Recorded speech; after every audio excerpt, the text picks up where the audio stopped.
lá. Eu vou ler a partir daqui, que eu acho que tá mais bonitinho aqui, esse pedaço, né? Olhem os pássaros do céu. Eles não semeiam nem colhem, nem ajuntam em armazéns. No entanto, o Pai que está no céu os alimenta. Será que vocês não valem mais do que os pássaros? Quem de vocês pode crescer um só centímetro à custa de se preocupar com isso? E por que vocês ficam preocupados com a roupa? Olhem como crescem os lírios do campo. E aí você pega lá o mote que o Érico Veríssimo usou para escrever aquela sua obra linda, que faz parte daquele regionalismo de 30 lá, né? Olhai os lírios do campo, né? Olhai os lírios do campo. Olhem como crescem os lírios do campo. Eles não trabalham nem fiam. Eu, porém, lhes digo, nem o rei Salomão, em toda a sua glória, jamais se vestiu como um deles.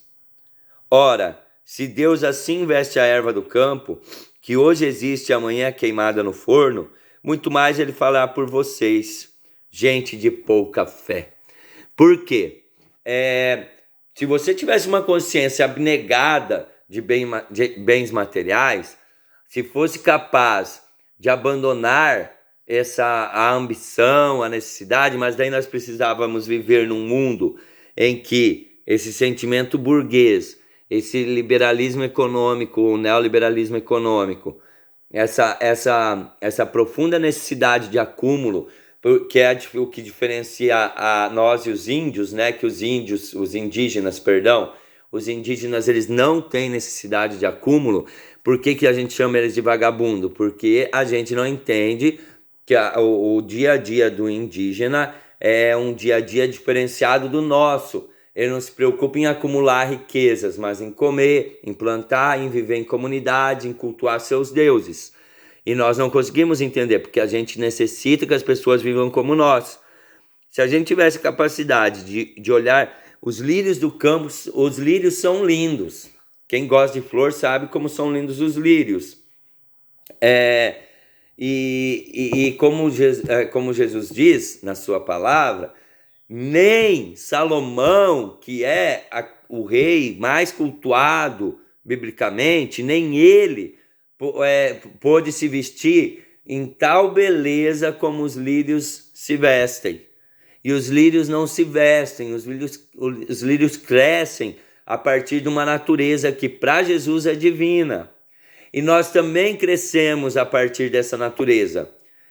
Nós não precisamos de roupa de marca para termos a beleza, porque o nosso corpo é belo. É claro que nós perdemos a capacidade de andarmos nus, porque se a roupa foi inventada por algum motivo, foi por motivo do frio. O esquimó não vai andar nu, porque ele vai congelar. Embora dentro da sua casinha lá, esqueci o nome, ele poderia talvez viver, não sei como é que funciona, mas ele teve que se vestir com peles, não só o esquimó, como outros. E aí nós percebemos que a roupa vem dali, mas agora uma roupa de marca não vai fazer diferença na nossa beleza, como não vai fazer diferença na nossa honradez. E é isso que Jesus está colocando. E aí, que eu queria mostrar para vocês, eu vou lá no Atos dos Apóstolos. Deixa eu só ver o capítulo que eu queria ler para vocês. Que daí se fala tanto, professor, mas por que você está mostrando esse negócio de comunismo? Não é que estou mostrando negócio de comunismo. Eu estou mostrando para vocês como que se colocam no mundo anúncios de uma realidade, até de certa forma você poderia dizer filosófica ou política, a partir da Bíblia, né? Que é algo bastante interessante da gente entender. Olha aqui, a comunhão de bens. Seria o Atos dos Apóstolos, capítulo 4, o versículo 32. A multidão dos fiéis era um só coração e uma só alma. Ninguém considerava propriedade particular as coisas que possuía, mas tudo era posto em comum entre eles. Por que eu estou lendo isso? Porque aí vocês vão ler lá no século XIX, nós vamos ver a modificação que Nietzsche faz, mas a modificação que Nietzsche faz, ela também combate uma realidade marxista, que é o que a modificação que Marx faz no mundo, que é a ideia. O comunismo não nasce com Marx, mas Marx e Engels também, não é só Marx, Engels tem uma grande importância, é que Marx ele produz uma obra literária mais complexa, talvez, mas Engels tem uma postura muito firme na sua relação com o comunismo, né?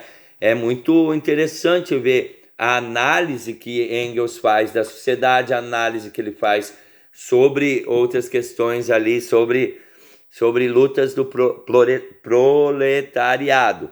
Agora, olhem isso, ninguém considerava propriedade particular. A propriedade particular, ela nasce a partir do momento que o homem primitivo, ele começa a cultivar, eu não sei dizer o que, mas vamos dizer cultivar mandioca, cultivar o milho, a pipoca, sei lá o que, ali ao redor do seu habitat, de onde ele vivia.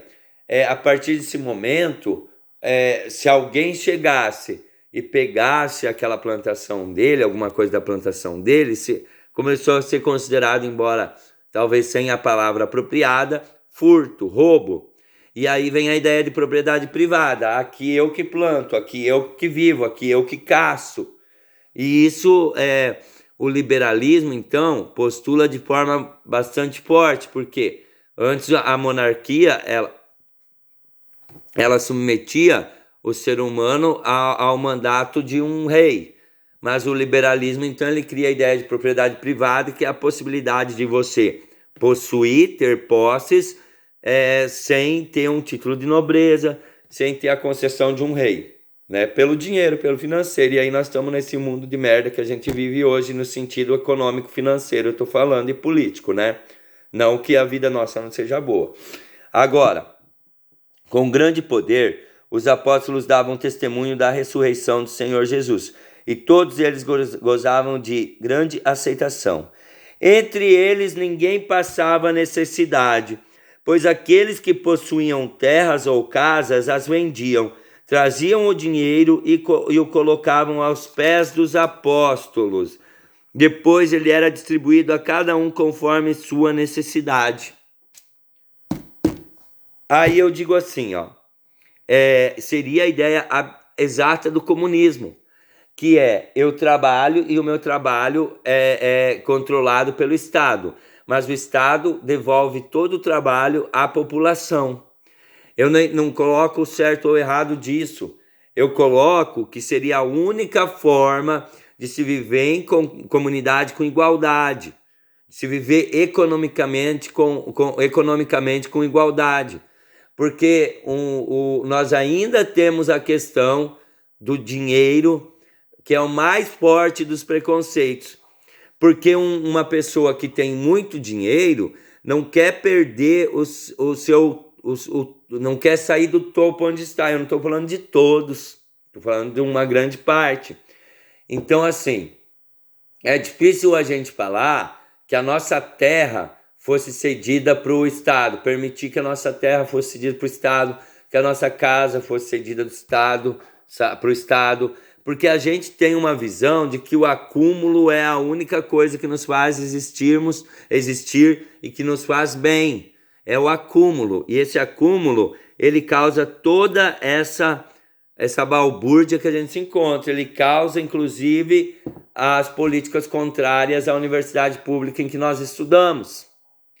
E aí aqui, então você tem, o que eu quero dizer para vocês, quando a gente diz que a Bíblia é um livro que não é apenas, quando eu falo que a Bíblia não é um livro literário, que não é um livro de apenas para ser considerado apenas essa questão do sagrado, então eu estou dizendo que nós temos uma literatura profunda que pode ser trabalhada de várias maneiras, que pode ser estudada pela sua poesia, pelas suas narrativas, a partir de um pensamento teológico, de um pensamento filosófico e de vários outros pensamentos. Agora, eu queria que vocês observassem também algo que vocês já devem conhecer, que é o capítulo 13 da carta de Paulo de Tarso aos Coríntios. Paulo de Tarso, pessoal, ele não é um apóstolo que era apóstolo de Jesus também. Esse apóstolo que eu digo é os discípulos Confúcio teve, discípulos todos tiveram. Todos esses grandes filósofos, essas pessoas tiveram. E eu abri a segunda carta aos Coríntios, espera aí, eu tenho que ir lá na primeira carta. Deixa eu procurar aqui, só um